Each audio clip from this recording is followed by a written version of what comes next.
Good afternoon, everyone, and welcome to our webinar on discovering fares, boosting bus usage. We're being supported today by Landor Links and the Passenger Technology Group. And for about the next 90 minutes, we're going to be discussing ways of providing passengers with fare information about their buses and seeing how that can impact on services. My name is Sharon Kindleysides. I'm the Interim Head of the Bus Centre of Excellence, which is an enterprise funded by the DfT in conjunction with CIHT UK. And we're here for everybody in the bus sector, really to share best practice, to learn, and really to support the government's Bus Back Better strategy. So today we've got a really interesting discussion, followed by a panel session later. If you have any questions, please put them in the Q&A at the bottom rather than the chat, so it's easier for us to find it. And please add as many comments as you would like, thoughts, questions. We need your interaction to make the panel session really interesting. So to start with, I would like to call up the names of the panels. If I can have the next slide. There we go. As you can see, we've got a really interesting range of speakers today. And I'd like to start with Gareth Mead, who's Head of Commercial at Warrington's Own Buses. Gareth. Good afternoon, everyone. I'm Gareth Mead. I'm the Head of Commercial at Warrington's Own Buses, and we could move on to the next slide, please. We've been working with Passenger Technology Group since 2018, and initially our journey started with just a mobile ticketing app. And over the years, as we've improved our ticketing offering and our technology, we've extended this to include the full website and mobile app offering from passengers. This means that we're able to give our passengers the highest quality information on both our mobile app and the website, and it's all very simply driven from a trans exchange file, a Siri feed, and a NetX feed from Bods for fares. As I said earlier, this enables us to give the best possible information to break down barriers to bus travel for people of Warrington. But one of the things that we were frequently criticised for in the passenger focused surveys that are done every year for us is the cost of bus travel. And with the advent of the £2 fare cap, that's been a real big boost for us and grown our on-bus patronage. And the ability now for us to include our fare information when passengers are planning journeys and researching how they're going to get around Warrington is an even better way to extend that and remove that barrier and break the myth that bus travel is not expensive, and it is a convenient and cheap way to get around Warrington.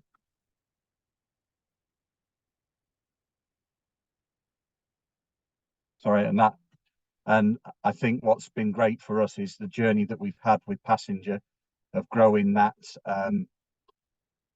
technology offering, where we've been able to start to include everything else, has seen both our usage and revenue through our mobile app channels more than double over the journey that we've been on, and we're just in the process now of extending our contract with them for another 3 years, because of all these exciting developments that are doing to make sure that they're at the forefront of providing the best information for our passengers. And that's me done, Sharon. Thank you. Great. No, thanks, Gareth. And I know when we get to the panel session later, there's probably going to be a lot of questions for you about how it works and how passengers respond to having this sort of information at their fingertips or on their phones. No, so thank you. Can we have the next slide? Brilliant. So I'd now like to ask Daniel Claydon and Gemma Vasellina-Turner, who from the Passenger Technology Group, to give us a bit of an overview of how the system works and what they've been working on.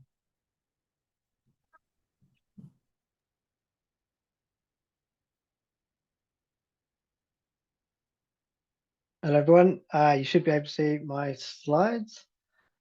So I'm Dan Claydon, a product manager at Passenger, and I've been leading the Discovering Fares initiative from a product perspective. Hi everyone, I'm Gemma, a customer success manager here at Passenger, and I've been leading this initiative from a CS perspective. So today we're going to be giving you a bit of a behind the scenes look at this feature that we've recently released. First, I just wanted to give you a quick introduction on Passenger for anyone who might not be familiar with us. We're a transformative customer experience platform for operating companies and local authorities. And we've got a platform powering market-leading white label apps and websites for bus operators right across the UK. We work with nearly 100 bus operators with over 35 using our white label app and website products that we'll be talking about today. So today we'll start by telling you a little bit about what this newly released feature looks like, and then we'll dive into a behind the scenes look at the development of the feature, and then end with a brief demo of it on Warrington's website. So Fares and Journey Planner is about making it easier for users to find information about their fares and then purchase mobile tickets if they want by showing a selection of relevant fare products in journey plans.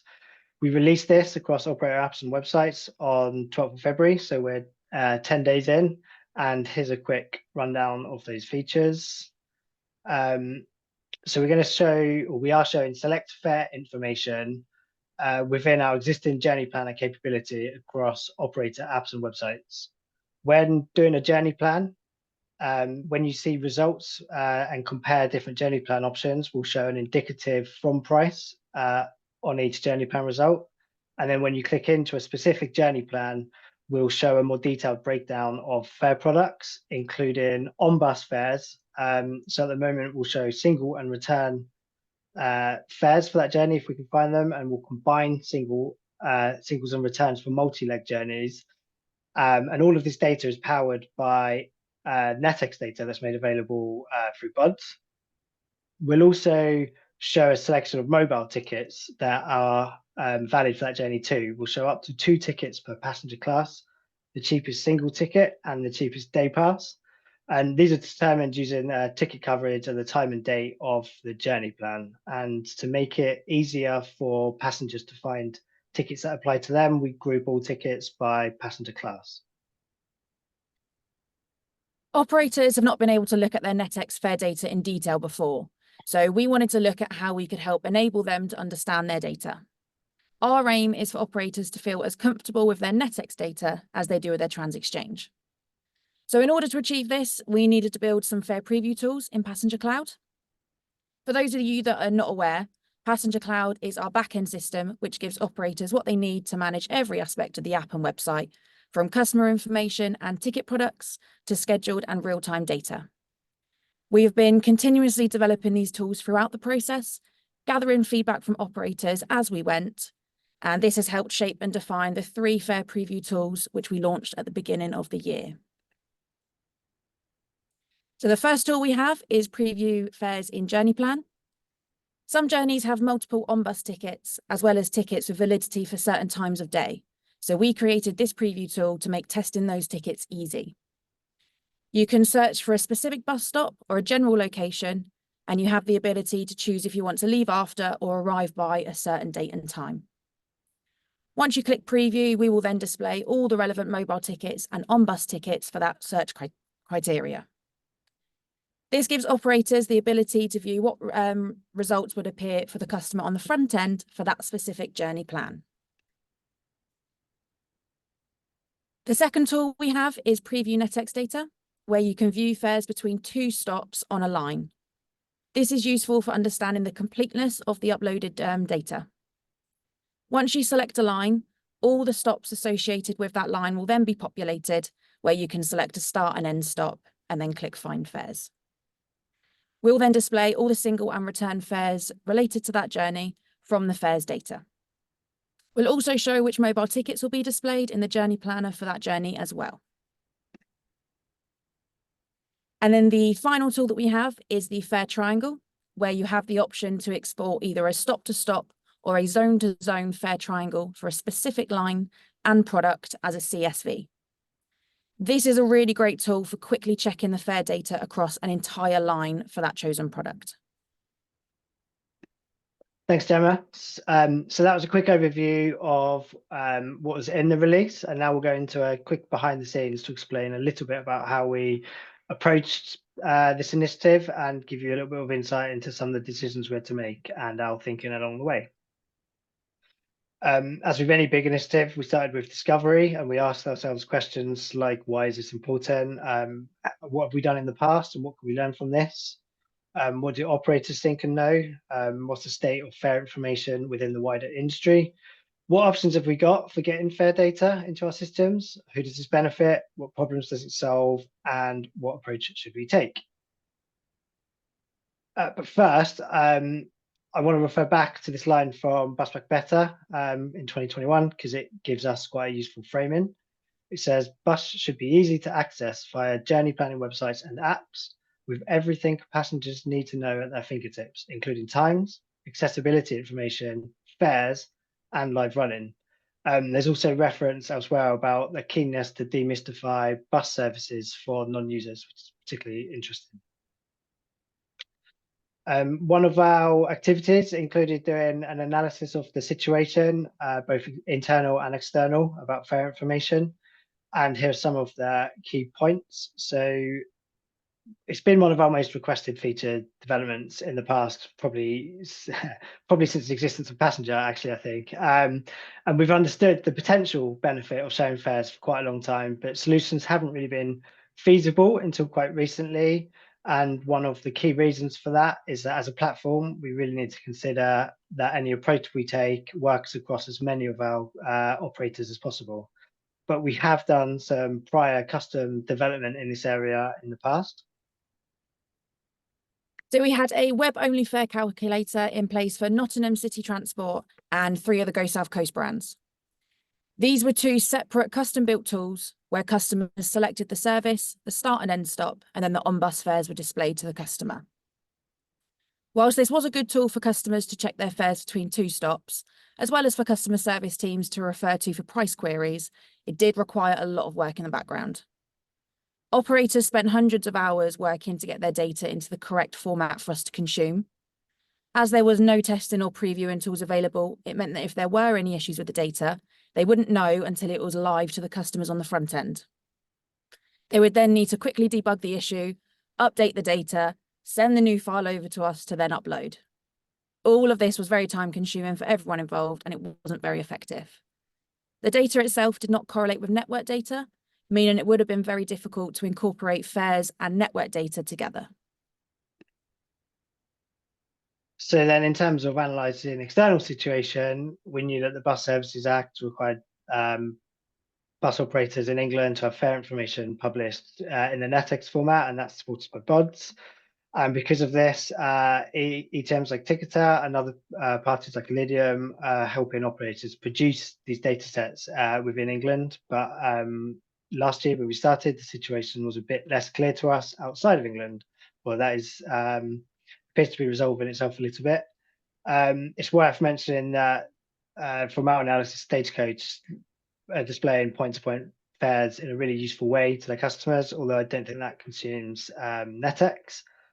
And in terms of tap on, tap off and the £2 fare cap, we didn't think that this really solved the underlying problems, because in terms of tap on, tap off, there's still no explanation or rationale of the fares that users are going to be charged, especially not pre-travel. And the £2 fare cap, although it simplifies fares, some fares are less, and sometimes other fare products such as returns or day passes might provide better value than just combining single fares. And this is especially the case when you consider things like multi-leg journeys. And also, we do expect that the £2 fare cap will end at some point and fares will get a bit more complicated again. So in considering the fares data format, it's probably worth mentioning that we didn't actually go into this explicitly planning to use NetX, because we didn't know how we were going to accept fare information. But looking at what we've done in the past that Gemma's just covered, we did know that we had to be very careful about the format we wanted to accept, because we knew that to create a compelling user experience, we needed to be able to link fare information with network information, and wherever possible, we wanted to not create new processes or additional costs for operators to have to provide this data. So increasingly, NetX looked like the right tool for the job, but we could kind of reflect that it looked like it was lacking in maturity a little bit within the industry in the UK, especially compared to TransExchange. and that meant that there would be less expertise at operators for spotting issues and identifying issues. But at the same time, we were seeing multiple operators independently point us towards their Bods fare data, which is quite a good signal. And when we were considering who this feature would be for, we knew it couldn't be all things to all people. So we decided we'd focus on users who are less likely to understand their local bus service very well, such as non-bus users and less regular users. Also, we think that these are the users who are more likely to be using a journey planner as opposed to finding their service information in other ways, such as using departure boards. It's interesting that this point of view is also backed up by some research that Transport Focus published in June 2023 in Motivations and Barriers to Bus Usage. They asked people who don't know much about their local bus service, which out of a list of things about your local bus services would you like to know more about? And 33% of people who don't use the bus said that they want to understand how much their fares are, which is 1 in 3, and it was the third highest listed after running information. I also found this from the same survey very interesting, where they say that 70% of fare-paying weekly bus users know about the fare cap, but only 43% of them use it, which to me suggests that familiar bus users are finding better value tickets than the £2 fare cap. So the £2 fare cap simplifies it, but there might still be better value out there for riders. And also another interesting thing from this survey is that in groups with lower usage frequency, the awareness of the £2 fare cap was still relatively low, even 6 months into the scheme, as you can see from those 3 grey circles to the right-hand side. At this point in discovery, we started considering our approach, and we had to consider that fares are complicated. There was lots of unknowns to work through. NetX looked particularly complex at the time, and we wanted to learn more from our experience, or lean on our experience that we had gained for integrating with TransExchange, and then not bite off more than we could chew, which meant we wanted to focus on exploring the viability of NetX, involve operators as early as we could to make sure that we were getting the data right, and then also keep it simple by focusing on the most useful fares for who we were targeting, which meant it was going to likely be singles and returns. And at the same time, we needed to think about how we would then display this information to end users, with the ultimate goal being putting fares into a journey plan. But we did consider that there might be a smaller first step we can make to get some useful value out to users sooner by doing a standalone fare calculator. And in terms of displaying fare information to users, we also wanted to work quite closely with operators to understand what they felt was important. So we utilised one of our regular in-person customer events that we run at Passenger called Passenger Live. Last year, I think it was last July, we ran one of these events and we ran a workshop to learn what customers care about. And this workshop gave us really good feedback and insight, which fed into our decision making and prioritization during product development. So the workshop entailed us asking the room 3 questions. So what could fares in Journey Planner look like? What information is important for prioritization? And how might this evolve in the future?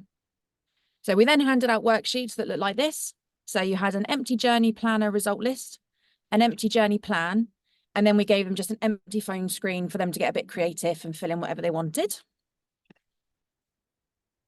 So we gave everyone 10 minutes to go away, fill in the worksheets, and then we all got back together and a few of us presented back to the group.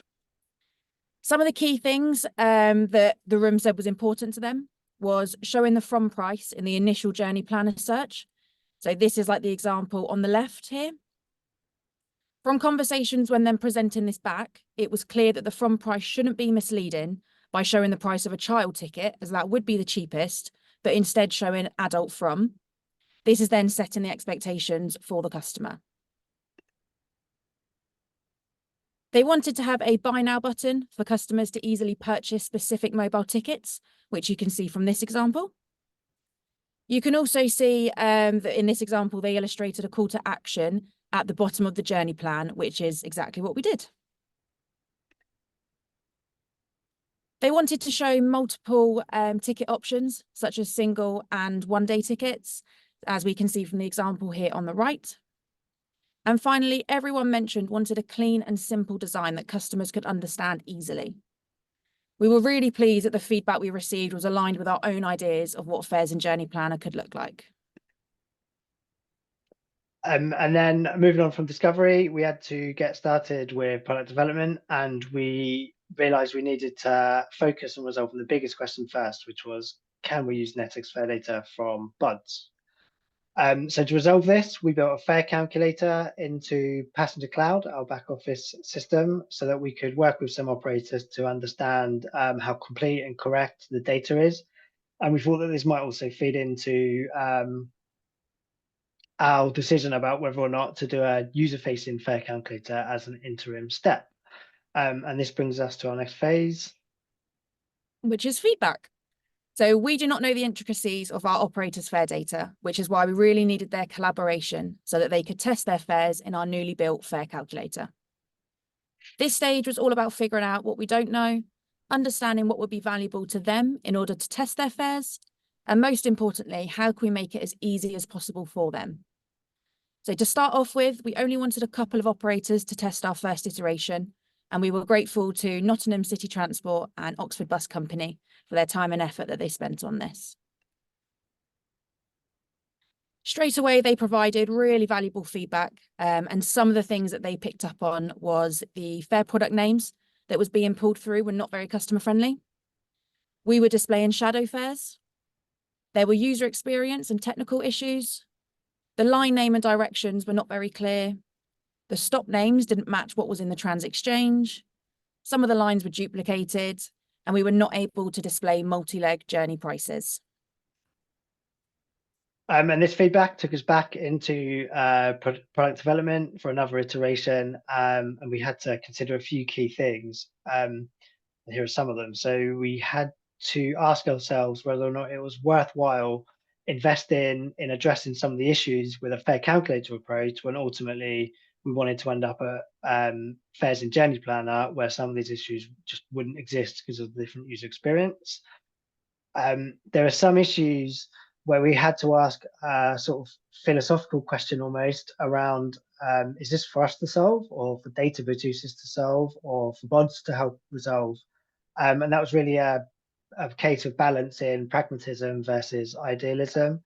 And there were some instances where, such as shadow fares and fare product names, where it's quite clear that we were going to need to help address them before we could put any fare information in front of users. So that was quite a straightforward decision for us.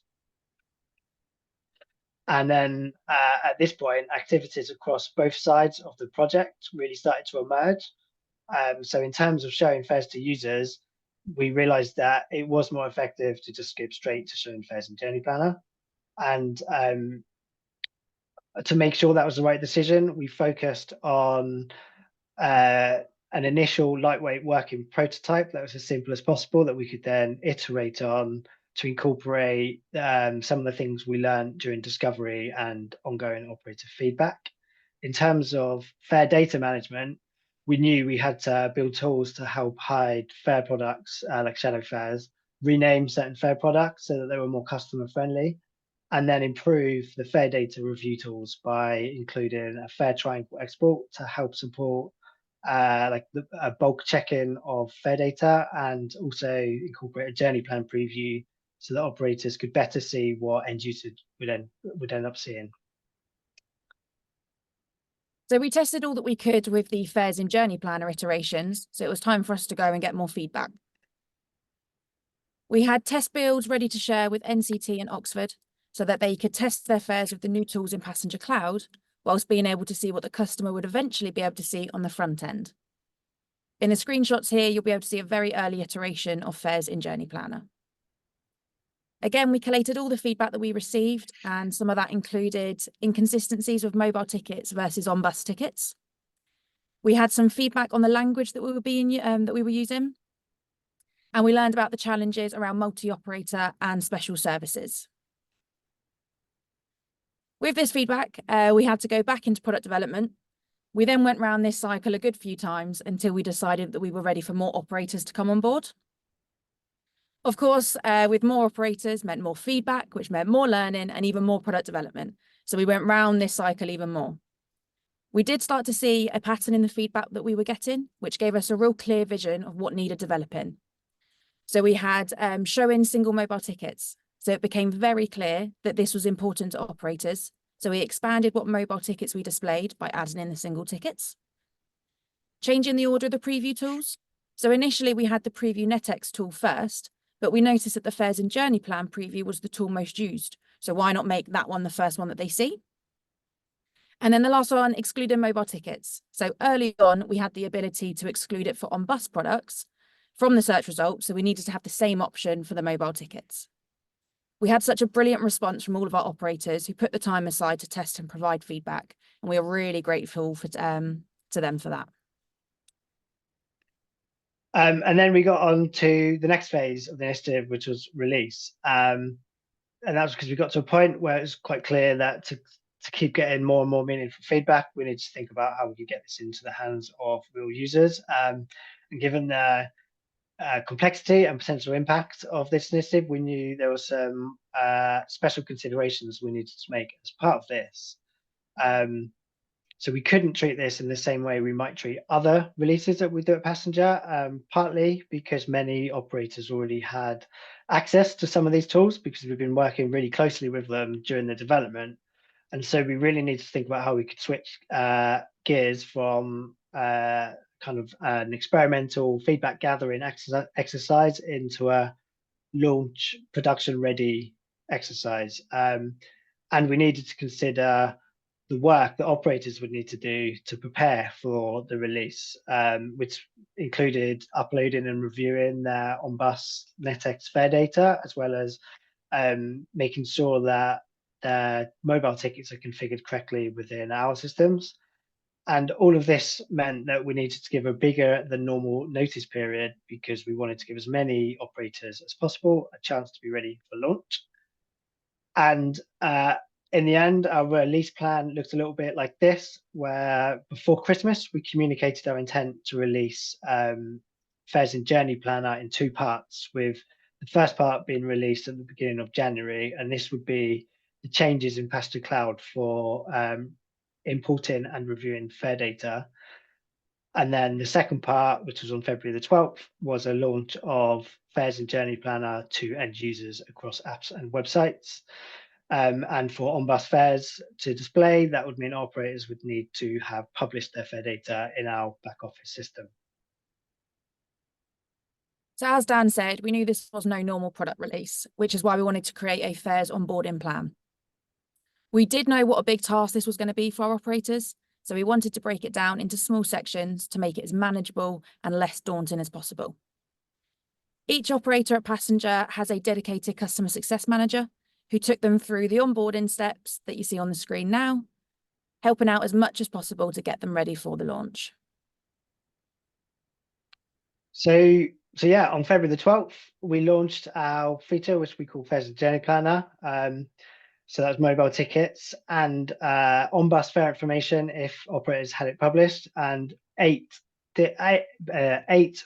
operators did launch with on-bus fare information, which is really exciting. And they are Warrington's Own Buses, Reading Buses, Nottingham City Transport, Thames Valley, Brighton and Hove Buses, Metro Bus, Windsor Express, and Newbury and District. And if you go to the App Store and download those apps or go to their websites, you'll be able to complete a journey plan and see fares for those journeys, which is really exciting. And we're really excited to get this first release into the hands of users and start seeing feedback that's going to help influence future iterations of this feature. So now I'm going to run through a quick demo of this on Warrington's own website. However, the experience is broadly similar in apps, albeit with a slightly different interface. Bear with me while I switch tabs. Here we go. So this is Warrington's website. I hope you can all see that. And you can see on the right here, there's a component for going into or widget for going into the journey planner, although you can also access that by clicking plan your journey up here. So I'm going to plan a journey from Warrington Interchange to, I don't know how you pronounce this, I think it's Limdam. Tap get directions. And this shows the start and end of the journey that you're planning, along with a whole bunch of options. You can see with each option, there's a indicative adult from price of £2. If I tap into the soonest option, you see the itinerary. You also see an idea of the CO2 savings when compared to driving. But the exciting thing that we've just launched is this fares box at the top, where it says adult fare from £2. If you tap on that, it then expands to show you more fares. And so for an adult, you can see a on-bus single ticket, an on-bus return ticket, or a mobile ticket. And here you can really actually see the value that an adult day gives. So you get all-day travel for just 95p more than the cost per return. If you tap on more details on the bus, it will give you an indication of what you're asking the driver for. So you're purchasing an adult single from Warrington Interchange to Lakeside Surgery. Or you can tap on a mobile ticket, and that is actually a buy now. So you will go through to a little bit more information about the ticket product that you're buying, and you can purchase it. And then if you log in on the app with the same account that you purchased with on web, you'll be able to activate that ticket and use it to travel. That is a very clean and short looking demo, but I hope you can appreciate the amount of effort that we've gone to in providing such a simple user interface for accessing fare information. Thank you.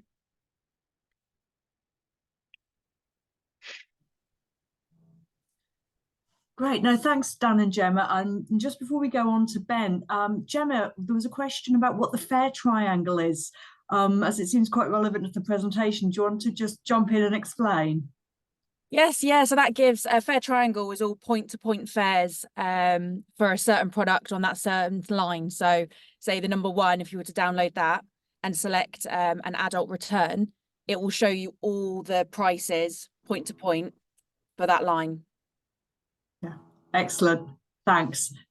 Ben, could we move on to you?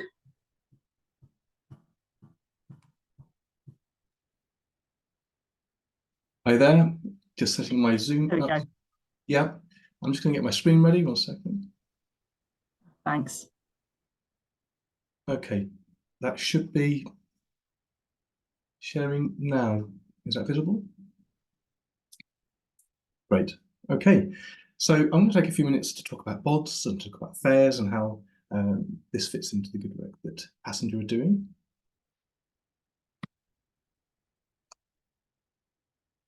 So I'm going to talk about Bods, what it is, and how fares fits in, what we're working on now in relation to fares, and what we're working on next. So we'll talk about the consultation period that's being just started for the fares profile. So I'll talk about that a little bit, and I'll talk about what the year looks like for the way fares data will be published to Bods. There'll be some time after this for questions, I think. So please do capture them, and we'll cover them at the end. So the first section is why Bods exists and how fares data fits into the Bods ecosystem. So what is Bods? You might not all know about the Bus Open Data Service. And so its main aim is to enable passenger-facing technology. So this means any kind of technology that reaches the eyes of the passenger. That might be a journey planner, It might be a route optimizer that improves the service for the passenger. It might be some research that's done to enable the industry to improve the way that the passenger experience happens. I think the main problem that existed before Bods came along is that not all data was available for the entire country. Some areas were a bit more digitized than others.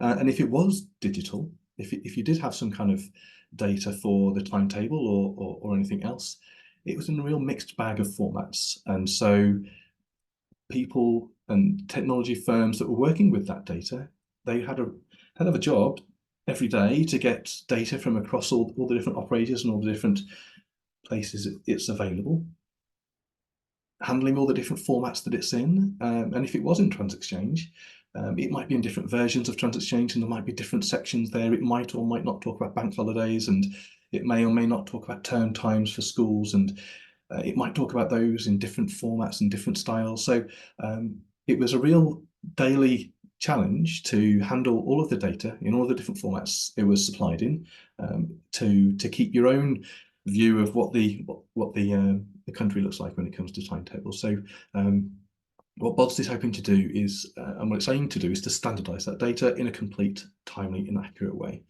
So we do have all English services that are in scope, but also there's plenty of data from Scotland, Wales, and London that is either already on there or will be published soon onto Bods. So we're looking at providing a very complete set of data for the entire country. It's the English services which are in scope of the legislation, but the service is very flexible and accommodate data from many other areas too. The important aspect that we're doing is making sure that the data is timely. So we've got lots of checks in place to make sure that if the data becomes out of date, then Bods will, and the Bods team will work with operators to help them to address that and update the data. And we have got lots of tools to make sure that the quality of the data meets certain levels. So there's a strict quality gate. Only good data will be allowed onto Bods. And there are some tools to inspect accuracy that they are going to be improving considerably this year to enable users to make sure that the data looks like what it should look like.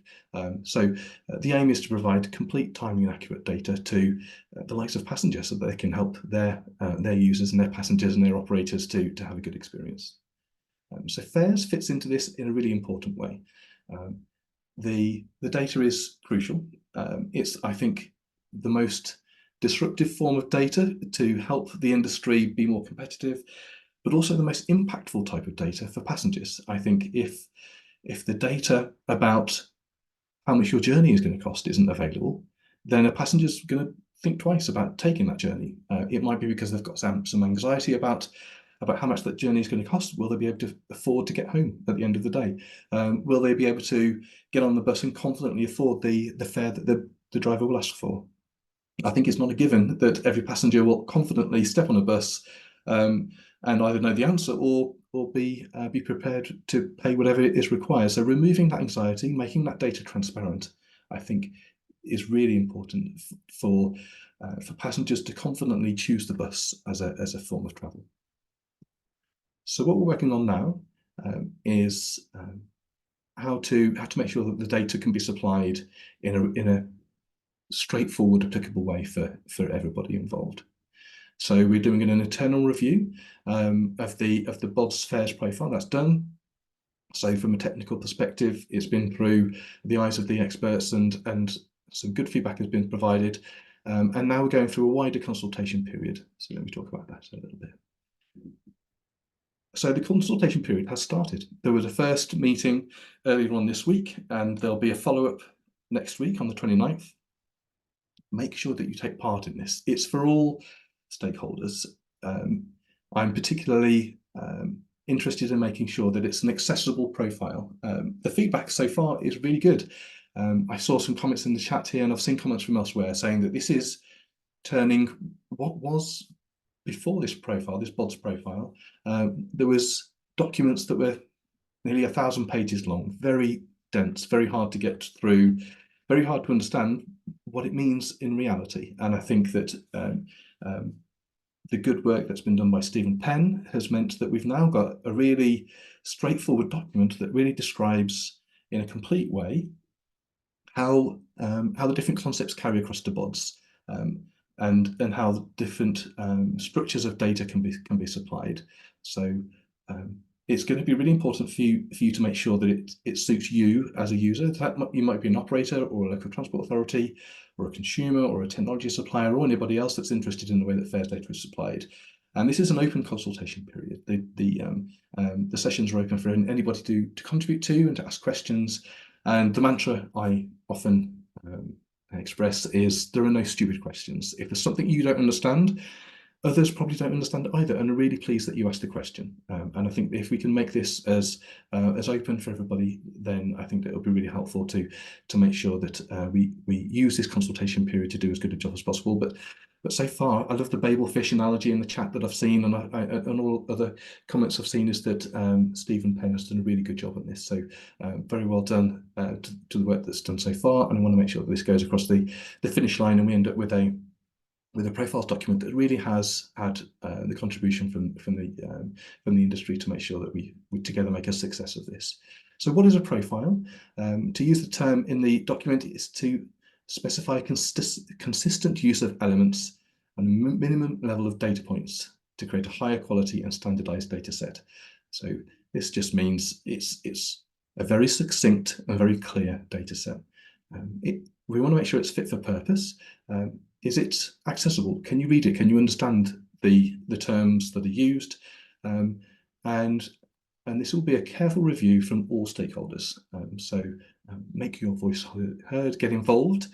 Don't sit in the background and wish that somebody would ask your question for you. Make sure that your queries get raised. So what we're working on next. Okay, so here's a quick view of the year. So we are, there's a little update to be made to this. We've finished that first bit, the review. That's done, that was completed, and we've now started the consultation period. So we're expecting to finish that by the end of March.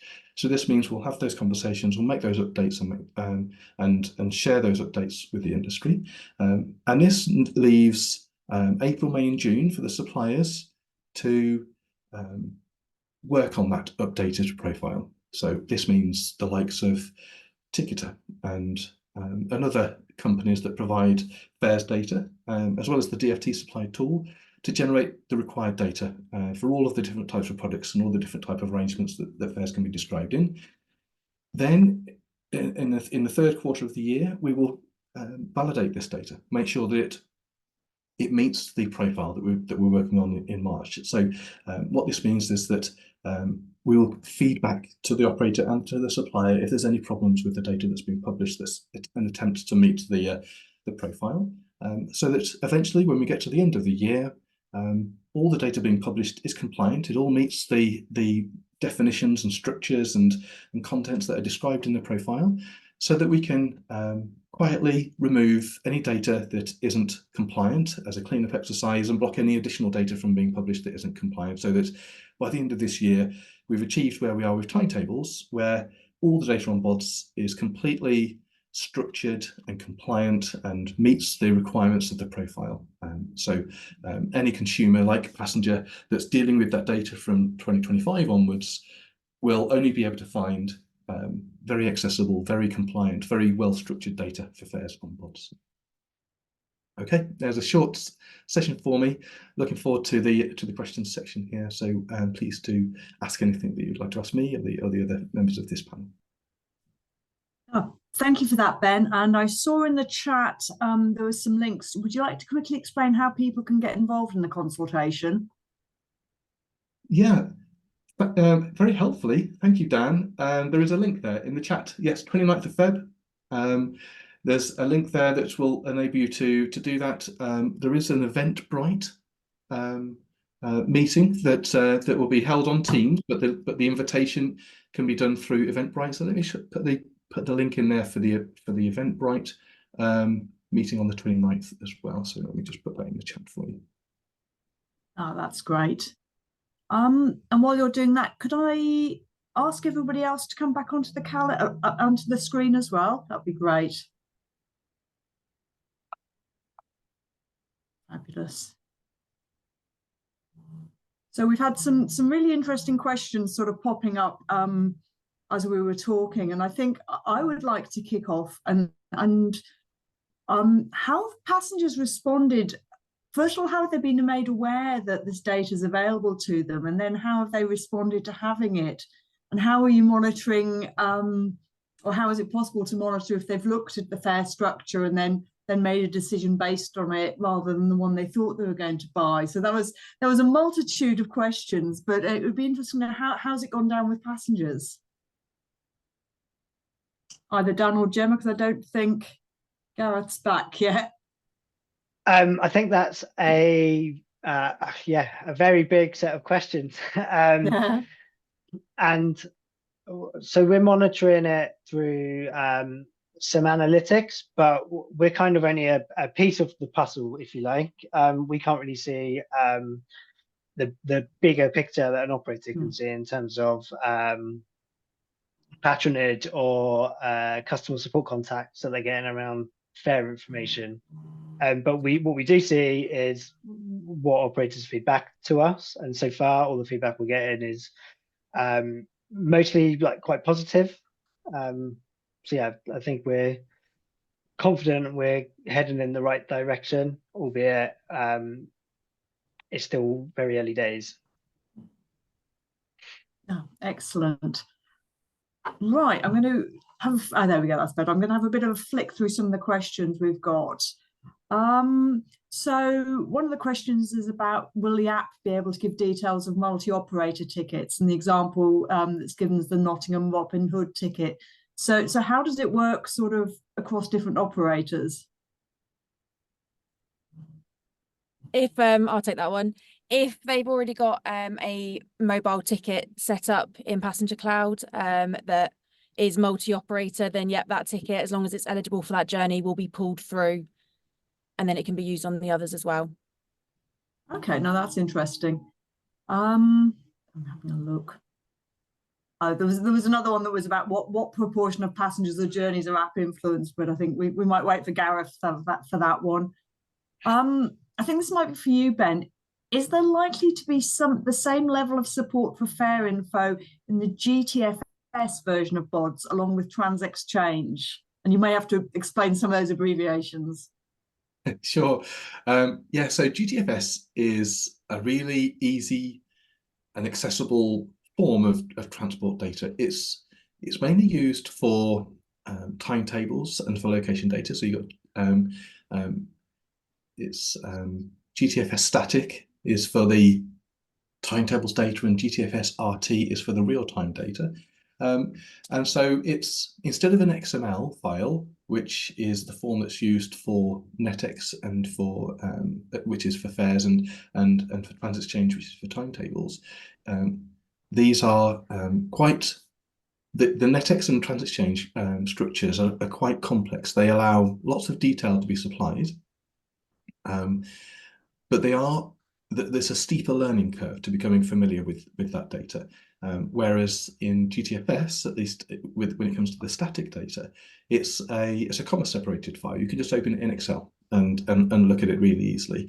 And so GTFS is a really straightforward way for users of the data to get eyes on it and start doing clever stuff with it.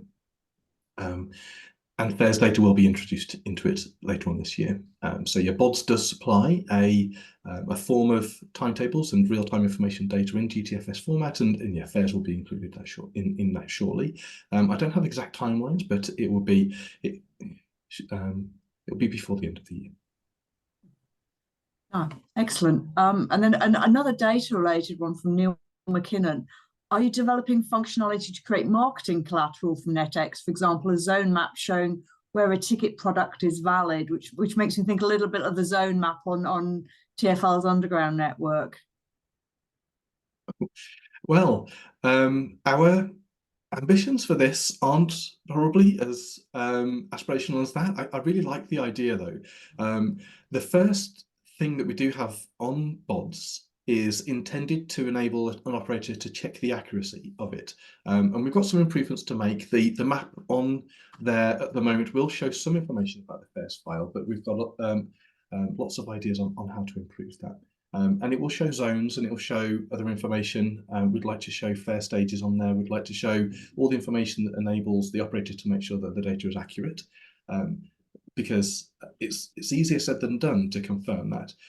I think that once you've created your data in whatever tool it might be, seeing what it looks like and what it look like in the wild is another question. So we'd really like the ability for operators to check that it looks good. But yeah, I really like the idea of something that maybe shows it for an area that might cover multiple operators and so on. So I think that there's opportunities there to think about ways to market the data. But what we're likely to do is work with consumers and those that use the data to help them through that process and facilitate that. Yeah, it'd be really helpful to ask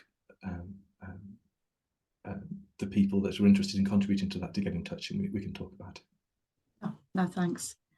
And then one I think for Dan and Gemma, and I think you touched on this, in the back office, is it possible to view shadow commercial fares so that operators can see this and export it to local authorities? So I think really so they can use the data to understand what the differential is or would have been. So currently our back office reflects the same fare data that end users would see. So if you decide not to show that information to end users, you can't see it in the back office. But that is a restriction that we've got now.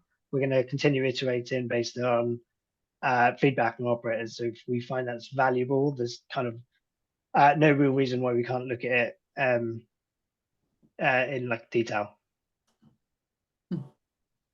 Excellent, thanks. And then a question has just come on. I know you did just say that it was possible in some options to buy the fare through the ticket, but we've got a question here about how the commercial elements are dealt with, so allocation of revenue and things like that. If people do buy their tickets online, is that an issue, or how's that managed? So each deployment of our app is usually for an operator. So the commercial considerations around multi-operator mobile ticketing are kind of for the operator to resolve. It's not something that we would tend to get involved with from passenger side, other than trying to facilitate where we can by providing data. Okay. And then there's an interesting one here where there are multiple operators in a town and you're using the route planner. How do you know who runs which route? And they were saying it doesn't matter for the timetable information, but it might again matter for ticketing if you've got a day ticket or a return across different bus operators. Is this an issue, or is this something that you might look at in future? Again, I think this is something that it's quite an interesting thing, because a few years ago we would have had like most of our operator apps would have only had network data for them, but what we are starting to see kind of happening more and more is operators including network data from other operators, and so in our journey planning we try and make it clear whose bus you're getting on. It's quite an important thing to tell a user. And for on-bus fares, currently, it's up to the operator to upload the on-bus fares that they want to include in their app. So if it's just theirs, then we won't show fare data for journeys on other operators' vehicles. Oh, excellent. And probably to everybody.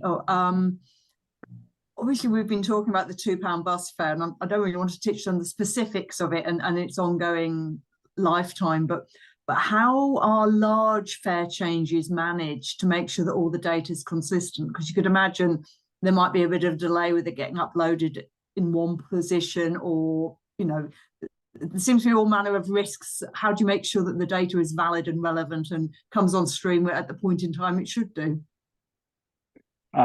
I can answer that, Sharon.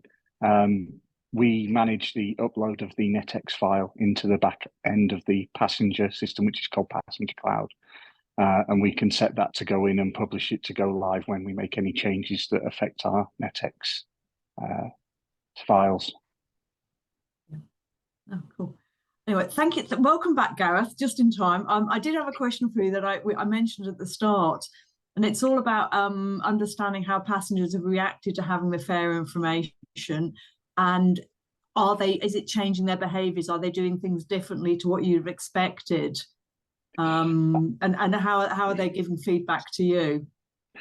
I think it's very hard with all the initiatives and other things to go on to being specific about how this has affected passenger behaviour. But what we are seeing is we've seen a much reduced demand on people ringing us or submitting feedback or asking us how much it costs to travel, because when they go and do a journey search now, it will return to say it's a £2 single, £1 for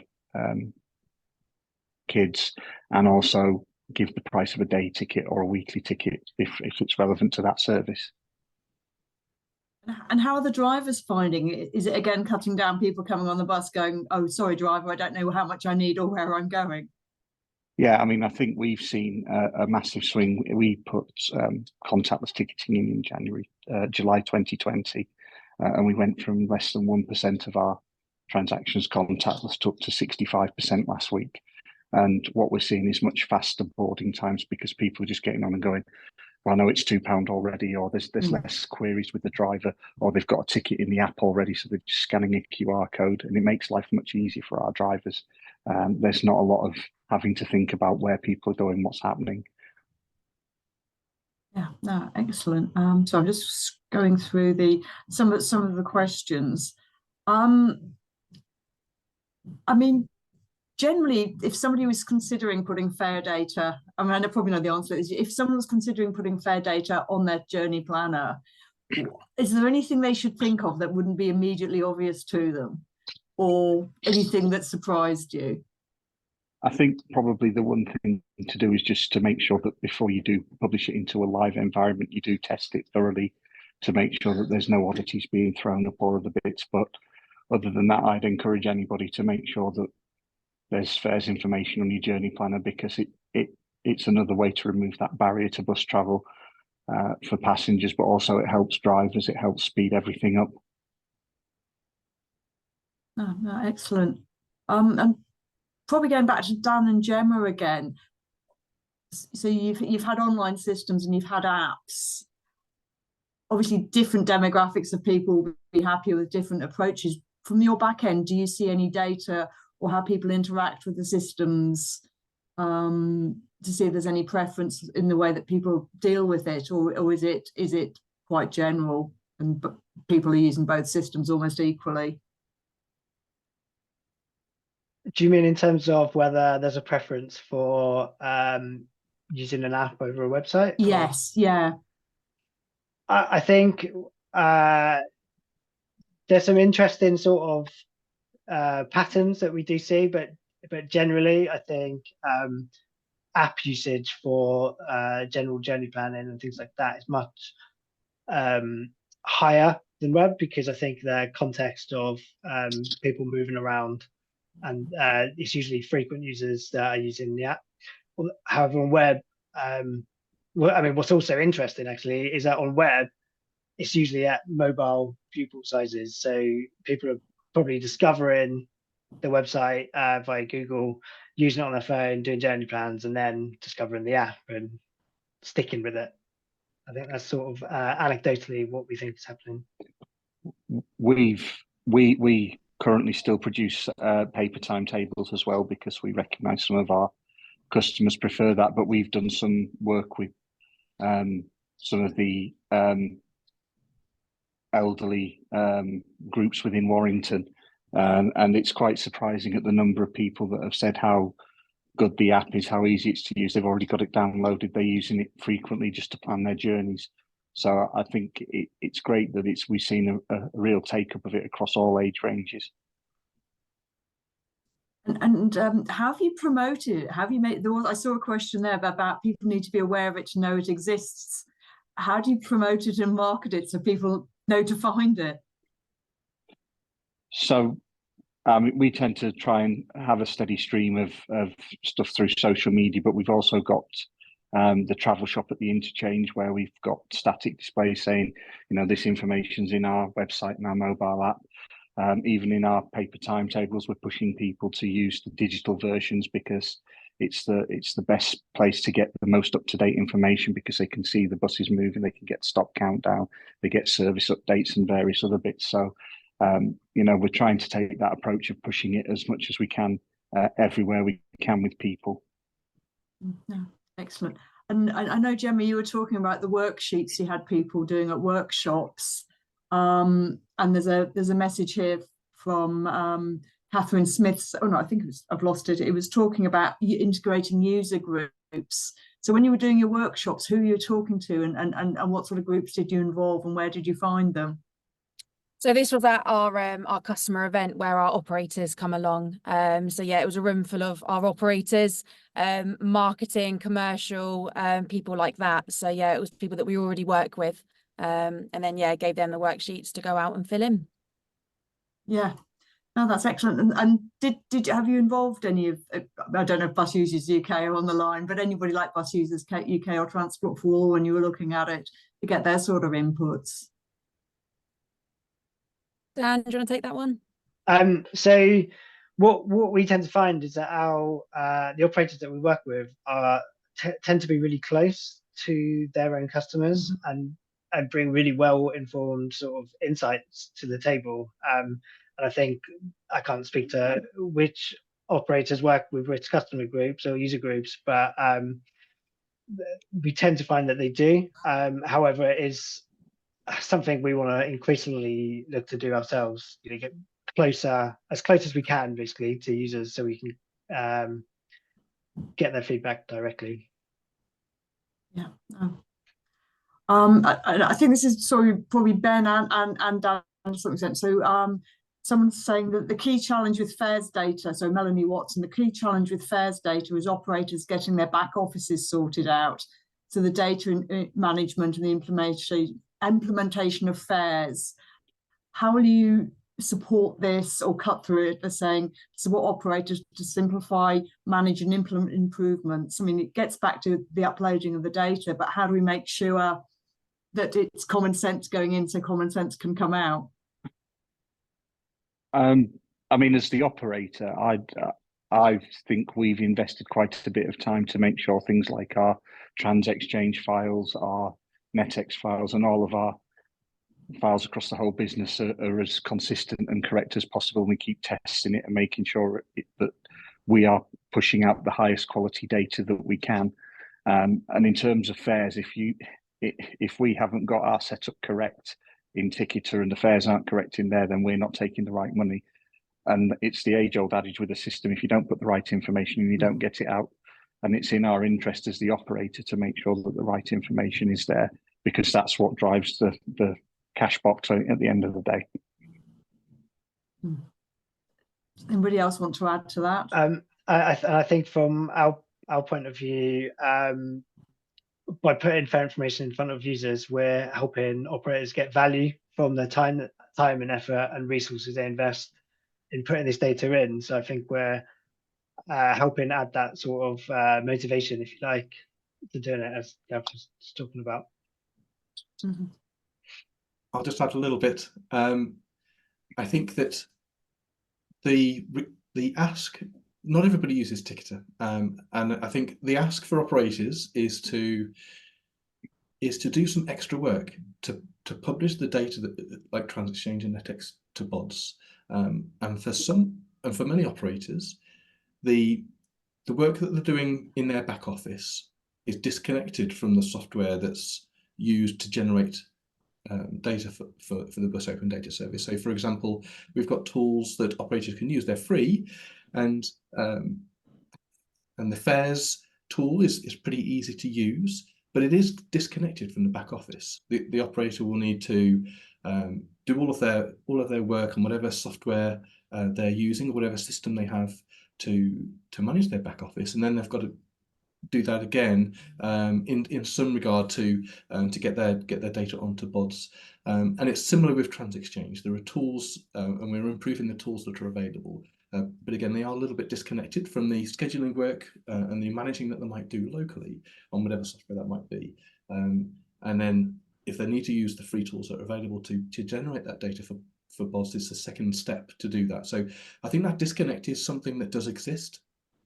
And we're looking at ways that we can improve that, because I think it would be helpful for the consumer that's using this data to make sure that they are tied together, and that data journey is simplified as well, so that if whatever systems the operators are using to generate and the working data in order for them to get their buses out on the road and whatever ticket machines they're using to have the correct information in there, it makes sense to have an automatic connection there to the data that gets subsequently sent into the ecosystem.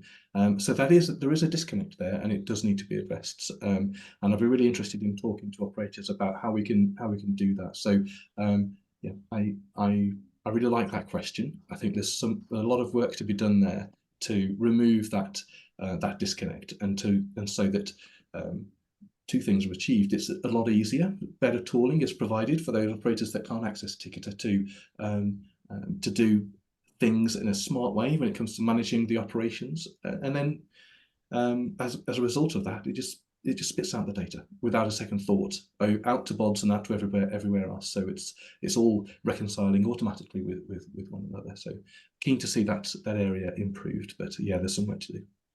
Yeah.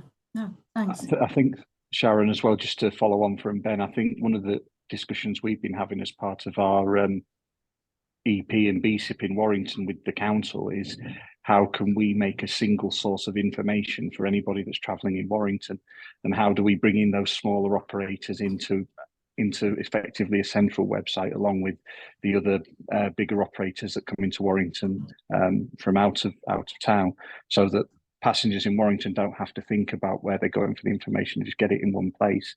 And that's where we've been trying to explore how we can help with the quality of their data. Yeah, and that does rather make me think of mobility as a service. I mean, I know that we're not talking about that today, but I saw a comment there from Jack Hollington about has any operator asked for a specific requirement to include rail fares into the journey as well? And I suppose accepting that, you know, bus journeys may be part of a chained trip that might involve other modes and linking up. And I know, particularly Ben, this is going to make the data set so much bigger, but have there been any sort of preliminary discussions about what else can be done and where the boundaries on the trip planner stop? Or is it at the moment, let's not boil the ocean, let's try to keep it in the bounds we can control?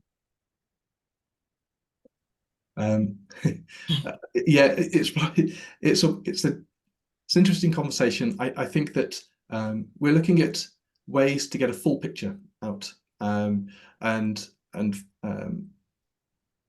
it's difficult to say what a full picture looks like. And we're still looking at what that full picture looks like. What are the standards that would be used for that? What type of data formats, and what's the data journey? What does that process look like to generate that data and get it out there? But yeah, it's a whole topic, I think, and so yeah, I think that what's been started with Bods it's covering the core stuff, but yeah, I'd like to get that full picture so that it's all integrated nicely, and so that the passenger gets that full picture as well, using standardized complete data. Oh, excellent, thanks.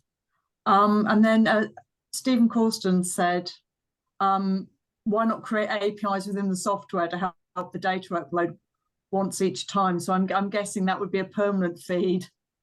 It reminds me of what I'm often pulled up for when I'm talking to my technical lead about the things that we'd like to do. Why don't we just create this software, or why don't we just create this feature and it'll be all, you know, problem solved. I think that there's a few moving parts that need to be understood, what the process looks like for the operator, the different forms of that data that can be generated, and those different data journeys, how to keep it maintained.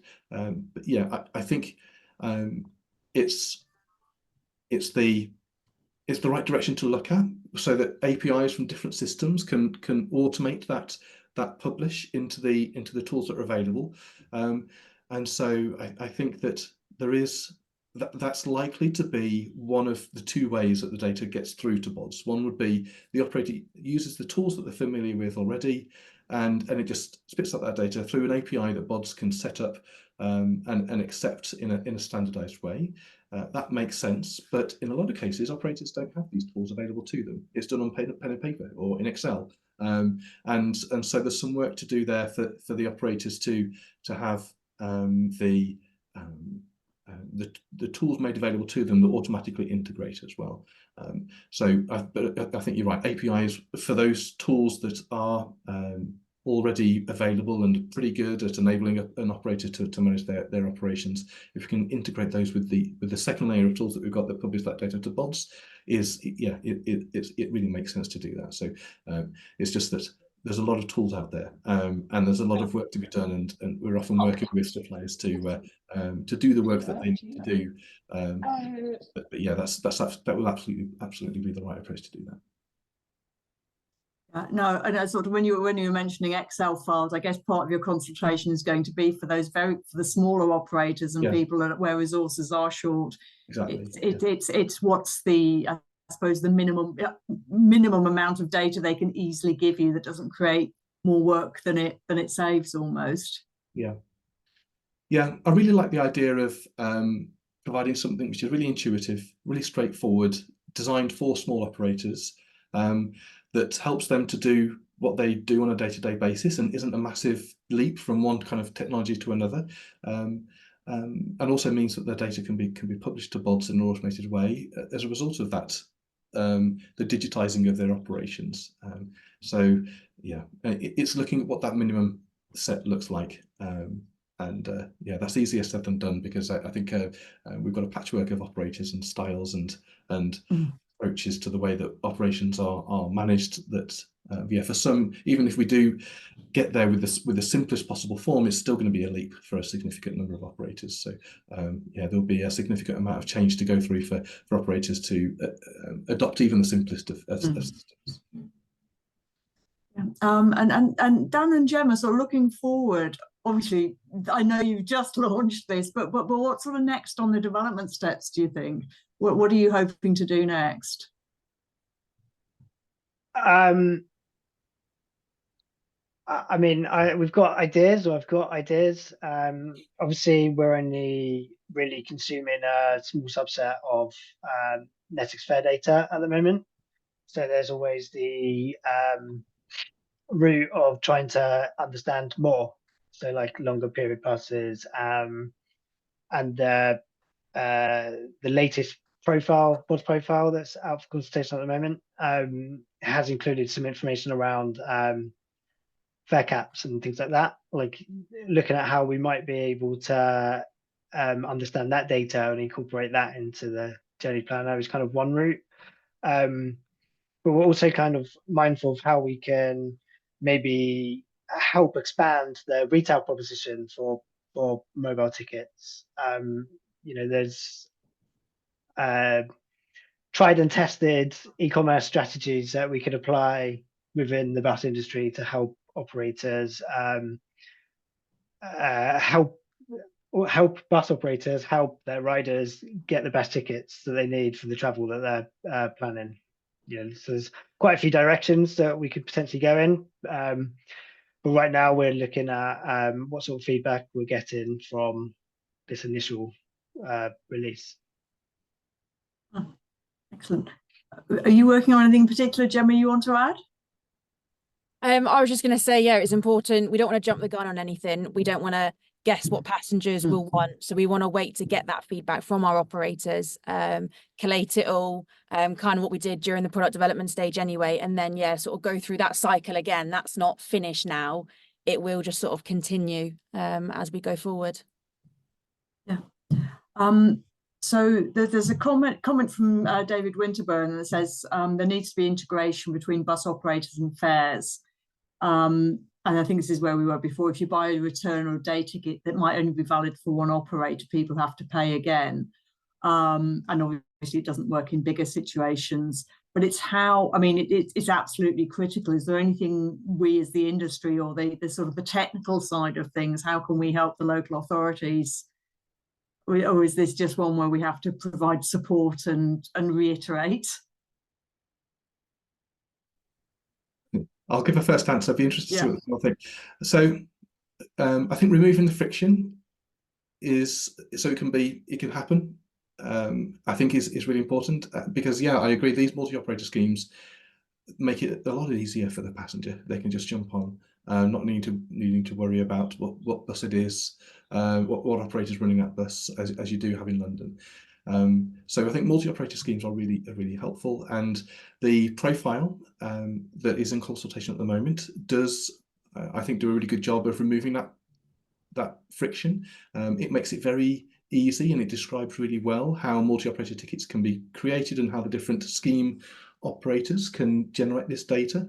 So it should be, and we need to make sure of it as a group, that that the profile does describe it in this frictionless way that I've talked about, so that the only problem then is talking to scheme operators and local authorities and operators to get this collaboration working. So I think that when they do work together in this way, it makes a huge difference for passengers. So I'd love to see it replicated in many cities, but they do exist across the country, but really, in comparison to London, the experience is few and far between. So I think that we do need to look at that problem of now the friction is removed, how can we encourage that? So I think you're absolutely right, Sharon. It's about talking to the local transport authorities, encouraging it, and seeing what other friction exists, and how to facilitate that collaboration. So I'd be interested in Gareth's view when it comes to what the perception is to, working with his neighbouring local operators and the local transport authority to set up schemes that might not exist already. We've certainly been exploring, as part of our BCIP, introducing a Warrington-wide capped fare scheme that's multi-operator. We've had some exploratory conversations with both Ticketer, Transmac and Little Pay on how that could work. But it's something that's in the development, and it's a bit more complicated by the joint block exemptions and all the other constraints around that sort of scheme. Excellent. We haven't got much longer yet. And I quite liked when we went onto the Warrington website, there was the show of how much carbon you can save. And we all know gamification is a great thing at the moment, a great tool for behaviour.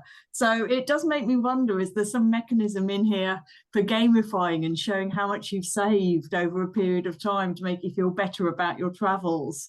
I know you don't want any more features in your app, but what do you reckon, Dan? Actually, at one of the workshop events that we spoke about, there was this really interesting idea that came up, and I can't remember who said it, so I can't credit them, unfortunately, about comparing the cost of your journey into a centre by bus with the cost of parking, which, ignoring the feasibility of it, is quite an interesting idea, isn't it? I think.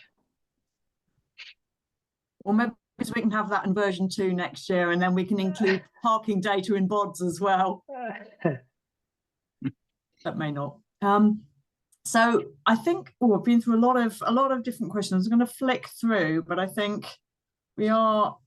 There's lots of good examples, sort of saying, apparently Stagecoach include carbon dioxide calculations, which is quite good. So there's some very interesting comments of where it is possible, and in Portsmouth are looking at multi-operator tickets through their BCiPs as well. So I think there's a lot of information, a lot of interest, and we are saying we have been recording this, so we will be able to share it with everybody. But just before we go, does anybody have any last closing comments, especially Gareth, who's been from pillar to post and back again in this session? Do you want to add anything before we wrap up?